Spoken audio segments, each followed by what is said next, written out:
In this day and age, being radical is so necessary. And I mean that in terms of you need to be radical when it comes to believing in yourself. You need to be radical when it comes to believing in God. You need to be radical when it comes to standing in your authentic truth and your power. You need to be radical in knowing your worth. You need to be radical in being whimsy and being fairy like and believing in the magical and the woo woo, so to speak, in believing in the possibilities and the infinite power and capabilities and potential that you have as a human being. You need to believe in the radicalness of being of the levels of what it means to be human. And I don't mean that in a way like, oh, I'm human, I make mistakes, because that's usually how we hear being human. No, you're human.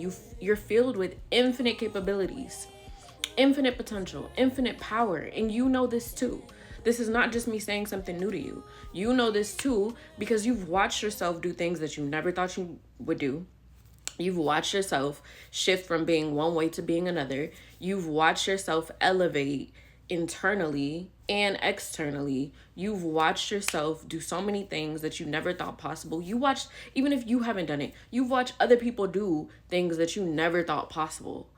And that is just the proof and the evidence of the infiniteness of this universe, of this planet that God has created and has gifted us all to be a part of and to live in.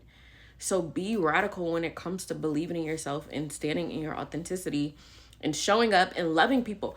Time to be radical, to love people and be kind to people. It's too much going on in the world. Too many things happening in our governments to where we don't need to replicate the same energy that shows up in our governments.